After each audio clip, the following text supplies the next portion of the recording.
வளமுடன். நன்றியம் ஆரம்பிக்கலாம். வாழ்க வையகம், வாழ்க வையகம், வாழ்க வளமுடன். குரு வாழ்க, குருவே துணை. ஆசான் அருள் தந்தை வேதாத்ரி மகரிஷி அவர்கள் நம்மோடு சுக்குமமாக நிறைந்து இன்றைய சிந்தனையை சிறப்பாக வழிநடத்தி தருவாராக. நார்வே டென்மார்க் மனவளக்கலை மன்ற அறக்கட்டளைகள் நிர்வாகத்தினர் அனைவருக்கும், இன்றைய நிகழ்ச்சியில் கலந்து கொள்ள வந்திருக்கும் அனைவருக்கும் வாழ்க வளமுடன் என்று வாழ்த்தி இந்த சிந்தனையை துவக்குகின்றோம். இன்றைக்கு நாம அன்பு, அமைதி, அறம் என்ற பொருள்ல சிந்திக்கின்றோம். அன்பு வேறு சிவம் வேறு என்பர் அறிவிலர். அன்பே சிவமாய் ஆனதை அறிகிலர். அன்பே சிவமாய் ஆனதை அறிந்த பின் அன்பே சிவமாய் அமர்ந்திருந்தாரே என்று திருமந்திர பாடல் சொல்கின்றது. அல்லாஹ் அன்பும் கருணையும் மிக்கவர். யாரிடத்தில் அன்பும் கருணையும் இல்லையோ அவரிடத்தில் அல்லாஹ் குடியிருப்பது இல்லை என்கிறது திருக்குரான். அன்பே கடவுள் என்கிறது பௌத்தமும் கிறிஸ்தவமும். மதத்தின் மீது வைத்த அன்பு பக்தியானது. மனிதன் மீது வைத்த அன்பு பாசமானது. ஏழை மீது வைத்த அன்பு கருணையானது. இதயம் மீது வைத்த அன்பு உண்மையானது. தன் தாய் தந்தையை, வாழ்க்கை துணையை, குழந்தைகளை, நண்பர்களை நேசிப்பது அன்பு என்று நினைக்கின்றனர் சிலர். ஆனால் இவை பந்தம், பாசம், நட்பு என்ற எல்லைக்கு உட்பட்டவை. அன்பு என்பது எல்லையில்லாத தெய்வத்தன்மை வாய்ந்தது. எல்லோரும் எல்லாமும் பெற வேண்டும், இங்கு இல்லாத நிலை வேண்டும் என பிரார்த்திக்கின்ற பரந்த மனம். எல்லையில்லாத இறைவெளிக்குள் பிரபஞ்சம் இயங்குது. சூரியனை விட்டு விலக முடியாதபடி பூமியை ஈர்த்து பிடிக்கின்ற இறை அன்பு இல்லை என்றால் வாழ்வு சாத்தியமே இல்லை. ஜீவன்களில் அன்பு வெளிப்படுவதால் துன்பப்படுகின்ற ஜீவன் மீது இயல்பாக அனுதாபம் வரும், கண்களில் நீர் வரும். மேலும் எந்த ஜீவன் துன்பப்பட்டாலும் தன் துன்பம் போல் பாவித்து வருந்துவதும், அந்த துன்பத்தை நீக்க வேண்டும் என்ற கருணை வெளிப்படுவதும் உண்டு. வாடிய பயிரை கண்ட போதெல்லாம் வாடினேனே என்ற வள்ளலார் வாக்கு உண்மையானது. இறையன்பின் மலர்ச்சிதானே. அன்பிலார் எல்லாம் தமக்குரியர், அன்புடையார் என்பும் உரியர் பிறருக்கு. மனிதருக்கு பொருள் தொடர்பும் உறவினர் தொடர்பும் இன்றி வாழ்க்கை சிறக்காது. அன்பு இல்லாவிட்டால் மற்றவரின் உணர்வையும் தேவைகளையும் மதிக்கின்ற பண்பு இருக்காதுங்க. அப்போ அன்பு இருக்கும் மனதில்தான் சுயநலம் இருக்காது. சுயநலம் ஆட்கொண்ட மனதில் அன்பு இருக்காது. பகிர்ந்தளிக்கின்ற பண்பு தான் தலைமறைவாகி முடிந்தவரை மற்றவர் பொருளையும் பறித்து தனதாக்கி கொள்ளும். அன்புள்ளவர் தன் உடல் ஆற்றல் உழைப்பினால் ஈட்டிய பொருள், தன் அறிவால் பெற்ற இயற்கை உண்மைகள், வாழ்க்கை அனுபவங்கள் எல்லாவற்றையும் மற்றவருக்கு அளித்து அவர்கள் மேம்பட தொண்டாற்றி நிறைவு பெறுவர். ஊற்று நீர் ஜீவராசிகள் வளர்வதற்கும் வாழ்வதற்கும் துணையாகுது. அதைப்போல் அன்பு என்ற இறைத்தன்மை இன்ப ஊற்றாய் பெருகி அனைத்து உயிருக்குள்ளும் பரவி எங்கும் நிறைந்த திருவருளாக அமைகிறது. ஒரு புலி மானை அடித்து தனக்கு உணவாக்கி கொள்கிறது. புலிக்கு மான்குட்டி மேல் அன்பு கிடையாது, ஆனால் புலி தன் குட்டியை நேசிக்கிறதே. அதனால் அன்பில்லாத ஜீவனே கிடையாது. ஆனால் அந்த அன்பு தன் இனம், தன் குடும்பம், தன் சந்ததி என்று எல்லை கட்டிய நிலையில் பந்தமாகின்றது. சக மனிதர்களை மட்டுமல்ல, விலங்குகளை கூட நேசிக்க முடியும். பழகும் வகையில் பழகி பார்த்தால் பகைவன் கூட நண்பனே. ஒரு குழந்தையை தாய் தன்னோடு இணைத்து கொண்டிருப்பது, விடாமல் பார்த்து கொள்வது அன்பு. அதற்கு மேலாக அதை ஊட்டி வளர்ப்பது கருணை. அன்பை எல்லா இடங்களிலும் பார்க்கலாம். அன்பும் கருணையும் இறைநிலையோட தன்மைதாங்க. இது எல்லா இடங்களிலும் பார்க்கலாம். இது ஜீவகாந்தத்தின் மூலமாக எழும் இறைநிலையின் மலர்ச்சின்னு சொல்லலாம். ஒரு பழைய பாடல்ல முட்டைக்குள் கருவுக்கும் கல்லுக்குள் தேரைக்கும் உணவை வைத்த இறைவன் என்னை மட்டும் விட்டு விடுவானா என்கிறார் ஒரு சித்தர். எவ்வாறு கல்லுக்குள் இருக்கின்ற தேரைக்கு உணவு கிடைக்குது அப்படின்னா, பாறையின் மீது உள்ள தண்ணீர்ல தவளை முட்டை இடும். அந்த பாறையில் உள்ள கண்களுக்கு புலனாகாத சின்ன சின்ன சந்துகள் வழியா தண்ணீர் கசிஞ்சு போகும்போது அந்த முட்டையும் வழுக்கி கொண்டு சென்று பாறைக்குள்ள ஒரு வசதியான இடத்தில் தங்கி கொள்ளும். நாள் ஆக ஆக அந்த முட்டை வளர்ந்து பெருசாகி தேரை ஆகிவிடும். ஆனா வெளியில வர வழி இல்லாம நின்னு போயிடும். அந்த கல்லுல இருக்கிற நுண்ணிய பிளவு வழியாதான் அந்த காத்து உள்ள போயிட்டே இருக்கும். அப்ப அங்க வாழ்றதுக்கு உயிர்களுக்கு வேண்டிய வசதிகளை எல்லாம் இறைநிலை அளிக்குது. அதுதான் அன்பும் கருணையும். இப்படி இறைநிலை ஒவ்வொரு ஜீவனையும் எல்லா ஜீவன்கள் கிட்டயும் ஊடுருவி காத்து கொண்டே இருக்குது. எல்லா ஜீவராசிகள் கிட்டயும் இறைநிலையே அறிவாக இருப்பதனால அங்கு அன்பும் கருணையும் மிளர்கின்றன. இப்ப விலங்கினங்கள் ஒண்ணு கொண்டு தின்கிறது. அப்போ அன்பும் கருணையும் எது அப்படின்னு நம்ம கேட்கலாம். அங்க இயற்கை நியதிப்படி அவை தங்களே உணவு உற்பத்தி செய்து சாப்பிட முடியாத வகையில ஒண்ணே ஒண்ணு அடுத்து சாப்பிட்டு அப்படியே பழகிட்டே இருக்கு, சாப்பிடுது.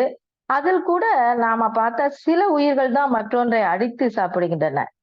அவ்வாறு சாப்பிடும்போது அதற்கு சிறிது மயக்கத்தை ஊட்டி அதற்கு இன்பமாக இருக்கிற வகையில உண்ணுமா.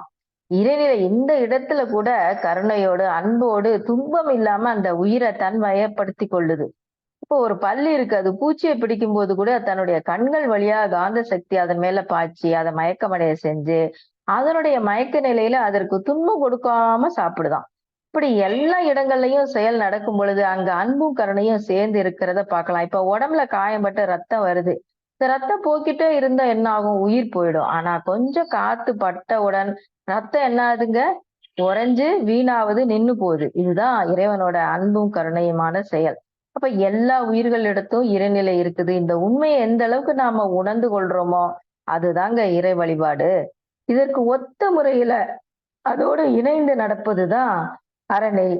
இப்ப இந்த அன்பும் கருணையும் எப்பொழுது மனிதனுக்கு இயல்பான குணங்களாக மாறும் அப்படின்னா, பேராசை, சினம், கடும்பற்று, முறையற்ற பால் கவர்ச்சி, உயர்வு தாழ்வு மனப்பான்மை வந்து அந்த 6 தீய குணங்களும் ஒவ்வொரு மனிதன்கிட்டயும் ஒவ்வொரு அளவுல இருக்கும். அந்த குணங்களை எல்லா முறையே நிறைமனம், பொறுமை, ஈகை, கற்பு நெறி, சமநோக்கு, மன்னிப்பு இந்த 6 நல்ல குணங்களாக மாற்றி அமைத்தாதான் மனிதன் மனிதனாக வாழ முடியும்.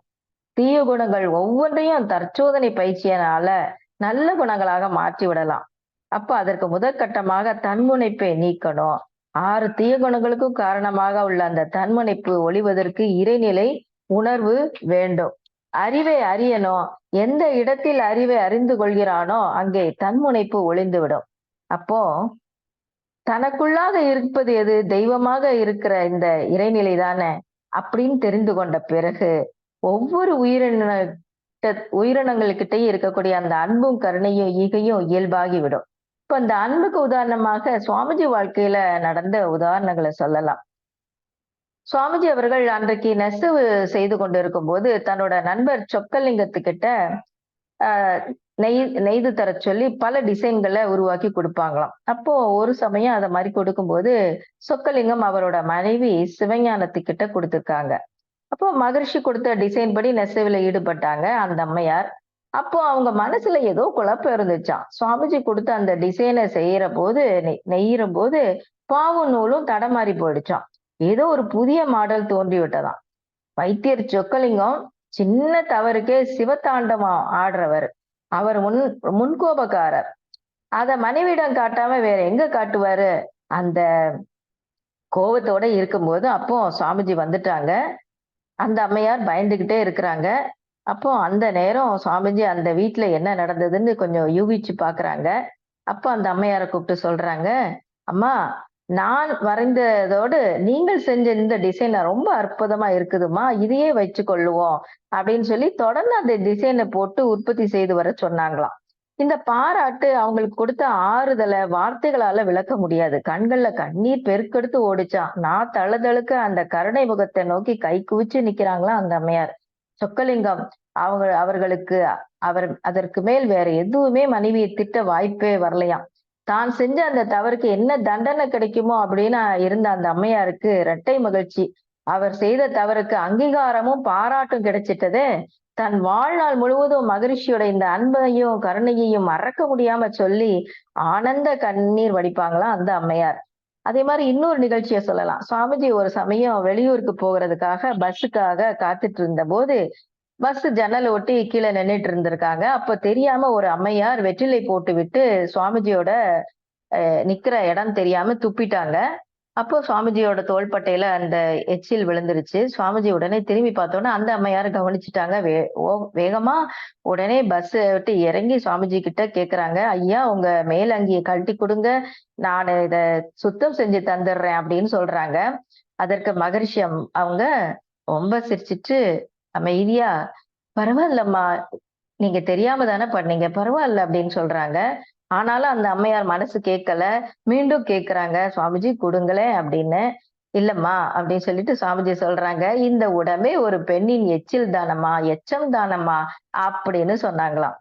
உடனே அந்த அம்மா ரோடுன்னு கூட பார்க்காம சுவாமிஜி பாதத்துல விழுந்து வணங்கிட்டாங்களாம். அப்போ அந்த அளவுக்கு வெறுப்புணர்ச்சி இல்லாம எப்பொழுதும் இன்முகத்தோட அன்பும் கருணையுமாக இருந்திருக்காங்க அருள் தந்தை. அடுத்து நம்ம அமைதியை பத்தி சிந்திப்போம்.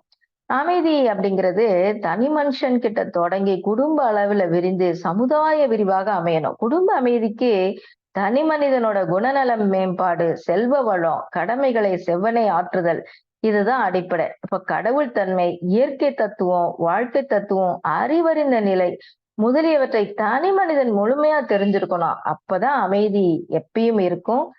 தனி மனிதனோட அமைதியை கொண்டுதான் குடும்பமும், குடும்ப அமைதியை கொண்டே உலக அமைதியும் காக்கப்படுது. குடும்ப அமைதிதான் உலக அமைதிக்கு பாலம் போன்றது.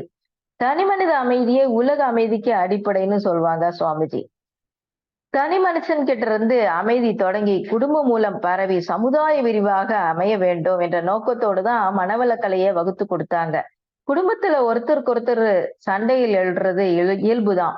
அப்ப சண்டை இல்லாம இருக்கணும். சிலர் வாழ்க்கையில பிணக்குகள் சின்னதா இருக்கலாம். சிலர் வாழ்க்கையில பெருசா இருக்கலாம்.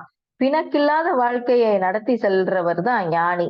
அமைதியான நிறைவான வாழ்க்கையை வகுத்து கொண்டு குடும்ப உறுப்பினர்களுக்கும் வகுத்து தர வேண்டியது குடும்ப தலைவர் பெற்ற ஞானத்தோட தலையாய பயன். தவம் செய்யணும். தற்சோதனை பயிற்சியை மேற்கொண்டா எப்பொழுதும் அமைதியோடு இருக்கலாம். மன அமைதி தாங்க ரொம்ப பெரிய சொத்து. தினசரி கடமைகள் செய்யும் போது பல அன்பர்களோட தொடர்பு கொள்ள நேரிடுது. பல நேரங்கள்ல சம்பந்தமில்லாத சிலரோட பேச்சுக்கள்னால அமைதி இழக்கின்ற சூழ்நிலை ஏற்படுறத பாக்குறோம். அந்த நேரங்கள்ல எல்லாம் கொஞ்ச நேரம் நாம அமைதியா சிந்தித்து பார்த்தா இந்த குழப்பம் நமது அறியாமையின் காரணமாகத்தானே வந்திருக்கு என்பதை உணரலாம். அப்ப மன அமைதியை எந்த அளவுக்கு கடைபிடிக்கிறோமோ அந்த அளவுக்கு தான் நம்ம ஆன்மீகத்துல முன்னேற முடியும். மனவளக்கலை பயிற்சியின் மூலம் நாம அடைய வேண்டிய பெரிய சொத்து எந்த சூழ்நிலையிலும் மாறாத அமைதியான மனநிலையை நாம உணரணும். அத்தகைய ஆழ்ந்த அமைதியான மனநிலை அமைகின்ற போது நம்ம கிட்ட அன்பும் கருணையும் இயல்பா மலரும். குழம்பிய மனநிலையில இருக்கும் வரை நம்ம கிட்ட சினமோ வெறுப்பு கலந்த நோக்கம்தான் இயல்பா இருக்கும். அதனால நம்ம அமைதி இழந்திருக்கும் பொழுது பேசுறதையோ செயல் செய்யறதையோ குறைச்சிட்டு சிந்திக்கணும், தவம் செய்யணும், தற்சோதனை செய்யணும். அப்போ சிந்தித்து மீண்டும் அமைதி நிலைக்கு வந்த பிறகு செயலாற்ற முற்படணும். எந்த சூழ்நிலையிலும் நம்மளுடைய உயர்ந்த பண்புகளை இழக்காம விழிப்போடு இருக்கணுங்க. குடும்ப உறுப்பினர்களுடனும் கடமை ஆற்றும் போது தொடர்பு கொள்ளும் அன்பர்கள் கிட்டையும் மத்தவங்க கிட்டையும் இணங்கி போக வேண்டுமானா முதல்ல நாம விட்டு கொடுக்கணும். சகிப்புத்தன்மை, ஒத்து போதல், தியாகம் செய்யறது போன்ற பண்புகளை எல்லாம் வளர்த்து கொள்ளணும். நல்ல ஆரோக்கியமும் பொருளாதார பாதுகாப்பும் மன அமைதிக்கு ரொம்ப முக்கியம். இந்த ரெண்டும் இருந்தும் கூட மக்கள் பலரும் தொடர்ந்து மன அமைதி இல்லாம அல்லல் படுறாங்க. நம்மையே கூர்ந்து ஆராய்ச்சி செஞ்சா நாம் அனுபவிக்கின்ற தொல்லைகள் பெரும்பாலும் நாமத்தான் உண்டாக்கி கொண்டோம் என்பதையும் முயற்சி செஞ்சா அவைகள் எனக்கு தவிர்க்கப்படக்கூடியவைகளே என்பதனையும் நம்ம உணரலாம். பல நேரங்கள்ல நம்ம பிற விஷயங்கள்ல தலையிடுறோம். அவங்க செயல் தவறாக இருப்பினும் கூட அதனை முன்னிட்டு நாம அல்லல் பட்டு மனம் குமுற வேண்டிய அவசியம் இல்லை. யாரையும் எதற்காகவும் குறை கூற வேண்டிய அவசியமும் இல்லை. பிறருக்கு தீர்ப்பளிக்கும் அதிகாரத்தை இறைநிலை நமக்கு கொடுக்கல. எல்லாரும் அவங்க விருப்பப்படிதான் நடப்பாங்க. ஏன்னா அவங்களுக்குள்ளே இயங்கிக் கொண்டு இருக்கிற அந்த இறைநிலை அவர்களை அவ்வாறு செய்யும்படி தூண்டுது. எது நடந்தாலும் அது இறையாற்றலின் இச்சையால் தான் நடக்குது. இறையாற்றலின் அனுகிரகம் இன்றி எதுவுமே நிகழ்வதில்லை. நம்மளுடைய வாழ்க்கையிலும் சில நிகழ்ச்சிகள் நடந்திருக்கலாம். நம்மளுடைய பார்வையில அவைகள் நல்லதாகவோ அல்லது கெட்டதாகவோ இருக்கலாம். ஆனா அந்த நிகழ்ச்சிகள், செயல்பாடுகள் இறையாற்றலின் அனுமதியுடன் தான் நடைபெற்றிருக்கிறது என்பதை நாம உணரணும். அந்த நிகழ்ச்சி அப்படி நடந்திருக்க கூடாது என்று நாம் கண்டனம் செய்தால் இறையாற்றலின் விருப்பத்தை, இறைநிலையின் பேரறிவை, இறைநிலையின் தீர்ப்பை நாம விமர்சிக்கிறோம் என்பதுதான் அர்த்தம். செயலுக்கேற்ற விளைவு என்ற இறை தத்துவத்தை உணர்ந்து நமக்கு வர வேண்டியதுதான் வந்துள்ளது என்று எடுத்துக்கொண்டு அதனை முழுமையாக ஏற்றுக்கொண்டு செயல்பட்டால் நிச்சயம் மன அமைதி கிடைக்குங்க. பிரபஞ்சம் முழுவதும் நிறைவாக உள்ள இறைநிலையானது நம்முள்ளேயே நிறைந்திருக்கு. நாமே கடவுள், இறைநிலையே நாமாக இருக்குது. நம்முள்ளே இருக்கின்ற இறையாற்றலின் விருப்பத்தாலேதான் அனைத்துமே நிகழ்கின்றன என்பதை உணர்ந்து செயல்பட்டா நமக்குள்ளே அபரிமிதமான அமைதியும் ஆற்றலும் ஊற்றெடுப்பதை நாம நல்லாவே உணரலாம். இப்போ சுவாமிஜி அவங்க தனி மனிதன் கிட்டத்து தொடங்கி குடும்ப அமைதி, சமுதாய அமைதி, அதன் பிறகுதான் உலக அமைதி வரணும்னு ஆசைப்பட்டாங்க. அப்படி வந்தாதான் நிலைக்கும்னு நினைச்சாங்க. இப்ப இன்னைக்கு உலக அமைதியை பற்றிய எண்ணம் எப்படி இருக்குது அப்படிங்கிறத ஆய்வு செஞ்சு ஒரு சொற்பொழிவுல சொன்னாங்க. அதை அப்படியே உங்ககிட்ட பகிர்ந்து கொள்றேன் அன்பர்களே. உலக அமைதி பற்றிய எண்ணம் இன்னைக்கு மக்களிடையே எப்படி இருக்குது தெரியுமா? ஒவ்வொருவரும் மற்றவர் விட்டு கொடுக்கணும், நாம் உலக அமைதி பெறணும். ஆனா தாம் அனுபவித்து வருகின்ற எந்த வசதியையோ இழக்கவோ விட்டு கொடுக்கவோ தயாராக இல்லை. ஆனால் ஏற்றத்தாழ்வு உள்ள உலகத்தில் அமைதி நிலவ வேண்டும் என்று நினைக்கிறாங்க. உலக அமைதி என்பது மிக எளிதான காரியம் இல்லை. முதல்ல தனி மனித மனதுல அமைதி தொடங்கி உலகம் முழுவதும் மாற்றம் வரணும். அதற்கு அனைத்து மக்களும் ஒருவர் மற்றவரை மதித்து அன்பு செலுத்தியும் வாழணும். உயிர் அறிவை உள்ளுணர்வாய் பெறும் மனவளக்கலை கல்வி பரவணுங்க. இதன் மூலம்தான் பிரம்ம ஞானம் மக்களிடையே வர வேண்டும். அதுவரை சில நாடுகள் உலகத்தை அழிக்கும் அணுகுண்டுகளை வேண்டுமளவு தயாரித்து வைத்துக்கொண்டு மற்ற நாடுகளை பார்த்து நீங்கள் அணு ஆயுதம் தயாரிக்க கூடாது, அமைதி ஒப்பந்தத்தில் கையெழுத்திடுங்கள், உலக அமைதியை நாங்கள் கொண்டு வரப் போகிறோம் என்று மிரட்டும் நிலைதான் தொடரும். இந்த நிலைதான் இன்று உலக அமைதி என்று பேசப்படுகிறது என்று சுவாமிஜி ஆய்வு செஞ்சு சொல்றாங்க.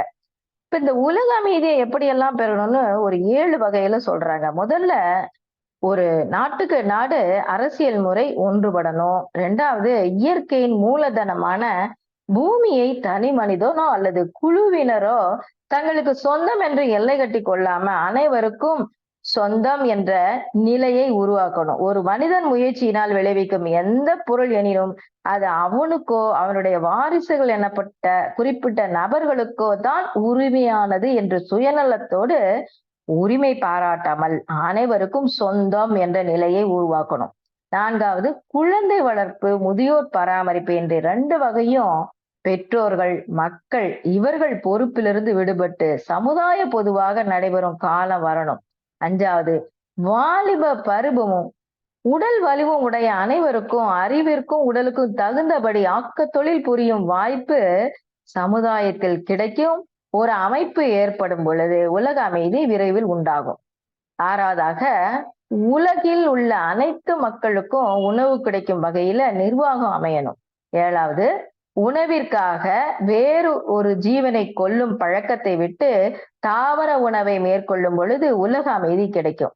ஆக உலக மக்கள் வாழ்க்கையில நிரந்தரமாக அமைதியை இந்த 7 வகையில ஏற்படுத்த முடியும். அருள்தந்தி அவர்கள் ஒரு சமயம் ரொம்ப உடல்நலக் குறைவு காரணமாக கோவையில அட்மிட் ஆயிருந்தாங்க. அப்போ 2000 ஆண்டு 90 வயது இருக்கும். அப்போ அக்டோபர் 4ஆம் தேதி ரொம்ப தீவிர சிகிச்சை பிரிவுல இருந்தாங்க. அப்போ ஆழ்ந்த உறக்கத்துல இருந்தாங்க மருத்துவ உதவியோட. அப்போ இறைநிலையில அப்படி லயிச்சுட்டாங்க. அப்போ அவரோட அடிமனம் முழுவதும் உறங்க மறுத்துச்சான். உதடுகள் ஏதோ முழுமுழுத்தவாறே இருந்துதான். அப்போ சகோதரி சகுந்தலாமா பக்கத்துல போய் என்ன சொல்றாங்க சுவாமிஜின்னு கூர்ந்து கவனிச்சு கேட்கும்போது உலக அமைதி வேண்டும், உலக அமைதி வர வேண்டும் என்று தன்னிலை மறந்த நிலையிலும் உதடுகள் உச்சரித்த வண்ணம் இருந்ததாம். அந்த அம்மையாருக்கு ரொம்ப ஆச்சரியம். உடல் படும் துன்பத்திலும் மனம் அதை சட்டை செய்யல, ஐயோ வலிக்குதே அப்படின்னு பிதற்றல, உலக அமைதி வரணும் அப்படின்னு தான் உச்சரிக்குது. எந்த அளவு இது அவரது அடிமனதுல ஆழ்ந்து இருந்தா இப்படி உடல் பொறுக்க முடியாத துன்பத்திலிருந்து கூட மனம் உலக நன்மையை நாடி நிற்க வேண்டும் என்பதற்கு இந்த நிகழ்ச்சியை நம்ம ஒரு சான்றா சொல்லலாம். அடுத்து அரணை. மனிதன் சமுதாயமாக சேர்ந்து வாழ பழகிட்டான். இனி இந்த நிலையை மாற்றிக்கொண்டு விலங்குகளை போல தனித்தனியாக வாழ முடியாது. ஏன்னா வாழ்க்கை வசதிகள் எல்லாமே பெற்று நிறைவா வாழ ஒவ்வொரு மனுஷனுக்கும் பலருடைய உழைப்பால் உருவாகும் பொருட்கள் தேவைப்படுது. இப்போ விலங்கினங்கள் இயற்கை வளத்தை நேரடியா வாழ்வின் வளமாக அப்படியே துய்த்து வாழுது. மனிதன் இயற்கை வளத்தை கைத்திறனால் அழகுபடுத்தியும் அறிவின் திறனால் அதை உருமாற்றியும் அனுபவிக்கிறான். இதனால மனிதனது வாழ்க்கை தரமும் அறிவின் திறமும் உயருது. இந்த நிலையில குழப்பம் விளையாம இருக்கவும் தீமைகள் தோன்றாமலும் பெருகாமல் இருக்கவும் விலங்கினங்களுக்கு தேவைப்படாத ஒன்று மனுஷனுக்கு தேவைப்படுது. அதுதான் அறநெறி. அறநெறிகள் ஒழிந்தால் மனிதகுலம் பூண்டற்று போய்விடும். மனிதகுலம் சிறப்பாக வாழ அறநெறிகள் ஊன்றுகோல் போல இருக்குது. அறநெறியோட உறுப்பு ஒழுக்கம், கடமை, ஈகைன்னு சொல்லுவாங்க சுவாமிஜி. அப்போ இந்த ஒழுக்கம், கடமை, ஈகை இந்த 3 சிறப்புகளும் வாழ்வு எனும் ஆடையில ஊடு பாவு இழைகளாக கோர்த்து ஒன்றி விளங்க வேண்டும். அப்போதுதான் மனித வாழ்க்கையில இனிமையும் அமைதியும் நிலவும். இப்போ ஒழுக்கம் அப்படின்னா என்ன? அறநெறியோட முதல் உறுப்பு ஒழுக்கம். அந்த ஒழுக்கம் என்பது மனிதனுக்கு அவசியமான ஒன்றா? ஆம். அப்படின்னா அதற்கு என்ன காரணம்? எந்த செயலுக்கும் ஒரு விளைவு இருக்குங்க. ஒரு மனுஷனோட செயல் தன்னையும் பாதிக்கலாம், மத்தவங்களையும் பாதிக்கலாம். எடுத்துக்காட்டா இப்போ ரோட்ல நம்ம கிராஸ் பண்ணி போறோம். அப்போ சாலை விதிகளை நம்ம கடைபிடிக்கும் போது நமக்கும் துன்பம் இல்லை, மத்தவங்களுக்கும் துன்பம் இல்லை. அதை மீறிட்டா நமக்கு விபத்து உண்டாகும் அல்லது மத்தவங்களுக்கு விபத்து உண்டாகும். அதனால துன்பம் தனக்கோ பிறருக்கோ தோன்றாம ஒவ்வொருவரும் அவங்கவுங்க செயலை வகுத்து கொள்ளணும். அந்த துன்பம் உடலுக்கும் கூடாது, உணர்விற்கும் கூடாது. அது உடனேயும் தோன்றக்கூடாது, எதிர்காலத்திலும் தோன்றக்கூடாது. அந்த செயல்களை மட்டும் புரிதலே ஒழுக்கம்னு சொல்றாங்க சுவாமிஜி. அப்போ ஒழுக்கம் என்பதுல நாட்டுக்கு நாடு வேறுபாடு கூட இருக்குது. இந்திய நாட்டுல அறநெறி என்பது மிக முக்கியமான ஒழுக்க நெறி. ஆனா மேலை நாடுகள்ல எல்லாம் ஆண் பெண் இருவருமே கற்பு நெறிய கடைபிடிக்கிறது இல்ல. அங்க ஒருவனுக்கு ஒருத்தி அப்படிங்கிற கொள்கையே இல்லை. உண்மையில ஒழுக்கம் என்பதற்கான வரையறை என்ன அப்படின்னா ஒரு ஃபார்முலா மூலம் சமைச்சு சொல்றாங்க. எண்ணம், சொல், செயல் ஆகிய ஏதொன்றாலும் தனக்கோ பிறருக்கோ தற்காலத்திற்கோ பிற்காலத்திற்கோ உடல் உணர்ச்சிக்கோ அறிவிற்கோ துன்பம் தராத செயல்கள் எல்லாமே ஒழுக்கம். துன்பம் தராத செயல்களும் துன்பம் போக்கும் செயல்களும் நற்செயல்கள் அல்லது புண்ணிய செயல்கள் எனப்படும். துன்பம் தரும் தீய செயல்கள் பாவம் என்று சொல்லலாம். ஒழுக்கத்தை ஒருத்தர் உயிர் போல ஓம்பி வாழ்ந்தார் பிறர் கருத்துக்கும் தேவைக்கும் மதிப்பு கொடுத்து தன் தேவையையும் கருத்தையும் நிறைவு செய்து கொள்ளும் பெருந்தன்மை இயல்பாக வந்துடும். ஒழுக்கம் விழுப்பம் தரலாம், ஒழுக்கம் உயிரினும் ஓம்பப்படும் என்கிறார் வள்ளுவர். அடுத்து கடமை. ஒவ்வொரு மனிதனும் பெற்றிருக்கும் உடலும் அறிவும் சமுதாயத்திலிருந்து அவன் பெற்றவைதான். அப்பப்ப அவன் அனுபவிக்கும் பொருட்களும் சமுதாய கூட்டுறவில் பெற்றதால் அன்றி தனி ஒருவர் காரணமாக முடியாதுங்க. அப்ப உண்ணும் உணவில் ஒரு பிடி உணவை எடுத்துக்கொண்டா அது நம்ம கைக்கு வந்து சேர்றதுக்குள்ள அதை உருவாக்கியது முதற்கொண்டு எத்தனை பேருடைய உழைப்பு தேவைப்பட்டிருக்கும், எத்தனை தலைமுறைகளோட அனுபவ ஆராய்ச்சி அறிவு தேவையா இருந்திருக்கும். அதைத்தான் மகர்ஷி சொல்றாங்க, ஒரு பிடி உணவில் உலக ஒற்றுமை கண்டிடு, உழைப்பால் பதில் உலகிற்கு தந்திடு அப்படிங்கிறாங்க. இப்படி ஒவ்வொரு நொடியும் பயன்படுத்தப்படும் பொருட்கள் சமுதாயத்திலிருந்து வந்து கொண்டே இருக்குது. எனவே மனிதன் ஈடு செய்ய முடியாத அளவுல சமுதாயத்தின்பால் கடன் பட்டிருக்கிறான். ஒவ்வொரு நொடியும் அந்த கடன் கூடிக்கிட்டே போகுது. சமுதாயத்தில் பெற்ற கடனை தீர்க்க வேண்டியது ரொம்ப முக்கியம். சமுதாயத்திற்கு தான் பெற்ற கடனை திருப்பி தர்றதான் கடமை. அப்போ ஒவ்வொருவரும் அவங்கவுங்க பெற்றிருக்கும் உடல் சக்தி அறிவின் சக்தியை கொண்டு அப்பப்ப தேவைக்கும் வாய்ப்புக்கு ஏற்றபடி குறைவில்லாம செயல் செய்ய வேண்டியது ரொம்ப அவசியங்க. சமுதாயத்துக்கிட்ட பெற்ற கடனை தீர்க்க வேண்டும் என்பதை ஒவ்வொருவரும் உணர்ந்து அவங்கவுங்களுக்கு ஏற்றபடி கடமை செய்யலை எனில் அந்த அளவுக்கு சமுதாயத்தோட வளம் குறைஞ்சிடும். அதற்கேற்ப தனி மனிதனோட அனுபவ பங்கும் குறையும். அடுத்து ஈகை. ஈகை என்பது அறிவிலே ஊற்றெடுத்து அன்பு வழியில் பிறருக்கு உதவும் பெருந்தன்மையாகும். அறிவிலோ செல்வத்திலோ குறையுடையவர்களை நிறையுடையவர்கள் உதவி வாழ வைத்தல் தான் ஈகை. இயற்கை தத்துவம், மனிதனினோட சிறப்பு, சமுதாய அமைப்பு என்ற 3ஐயும் அறியும் போதுதான் ஈகை என்ற நல்ல குணம் ஒளி வீசும். மனிதன் தன்னோட பிறப்பிடம், இருப்பு, இயக்கம், முடிவு தெரிஞ்சுக்கிட்டு மனதின் இயக்கத்தை ஒழுங்குபடுத்தும் பொழுதுதான் பிற உயிர் மதிப்பை உணர்ந்து ஈகை செய்து இசைப்பட வாழ முடியும். எது ஈகை? பொருள் கொடுக்கறது மட்டுமே ஈகை அப்படின்னு சிலர் நினைக்கிறாங்க. ஈகை என்றால் எதையோ ஒன்னை எதிர்பார்த்து பொருள் கொடுப்பது, உதவி செய்வது என்று சிலர் தவறான அர்த்தத்தை மனதுல கொண்டு எதையோ செய்றாங்க. உடலாலும் எண்ணத்தாலும் ஈகை செய்யலாம்.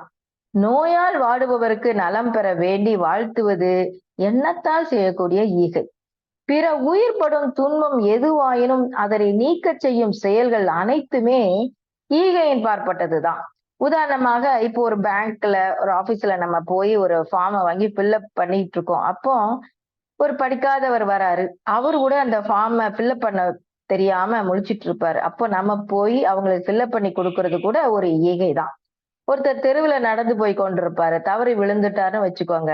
அப்ப பக்கத்துல இருக்கக்கூடியவங்க தூக்கி விட்டுத்தான் ஆகணும். இது உடலால் செய்யக்கூடிய ஈகை. சமுதாயம் ஏற்றுக்கொள்ளக்கூடியதும் சமுதாயத்திற்கு நன்மை விளைவிக்கக்கூடியதுமான ஒரு தொழிலை செஞ்சு ஒவ்வொருத்தரும் பொருள் ஈட்டணும். அவ்வாறு ஈட்டிய பொருளை தானும் தன்னை சார்ந்திருக்கும் குடும்பத்தவருமாக கூடி தூய்க்கணும். அவ்வாறு தூய்க்கிற போது கொஞ்சம் மிச்சப்படுத்தி அதனை பிறருக்கு ஈதலும் வேண்டும். அவரவரும் தங்கள் உழைப்பின் பலனில் ஒரு பகுதியை ஒதுக்கி வைத்து ஈகையாக்கணும். ஏதேனும் ஒரு வகையில எல்லோருமே ஈகையை மேற்கொள்ளணும். ஈகையால் ஈபவரின் மனமும் எளிதாகும், ஏற்பவரின் வாழ்வும் வளமாகும். எனவே இரு தரப்பிலும் ஈகை நலம் பயக்கும். அதனாலதான் வள்ளுவர் சொல்றாரு, ஈதல் இசைப்பட வாழ்தல் அது வல்லது, ஊதியம் இல்லை உயிர்க்கு அப்படிங்கிறாரு. பிரதிபலன் ஏதும் எதிர்பாராம உதவி செய்யறது, ஈபவர் பெறுபவர் 2 பேருமே நலம் அடைவதோடு சமுதாயமும் நலமடையுது. அப்போ இந்த இறை உணர்வும் அறநெறியும் எல்லா மதங்களும் போதித்து கொண்டிருக்குது. அப்ப இந்த இறை உணர்வையும் அறநெறியையும் கடைபிடித்து வையத்துல வாழ்வாங்க வாழணும். சுவாமிஜி 5 பண்பாடு என்ற அறநெறி மூலம் உலக அமைதியவே கொண்டு வரலான்னு சொல்றாங்க. உலகத்துல எத்தனையோ மதங்களும் பல வேறுபட்ட அரசியல் முறையும் இருக்குது. அறிஞர்களோட அறிவுரையும் அடங்கிய நூல்கள் எத்தனையோ இருக்குது. இவையெல்லாம் நிறைந்திருந்த போதிலும் கூட உலக மக்கள் வாழ்க்கையில கொஞ்சம் சிக்கல் இருக்கு.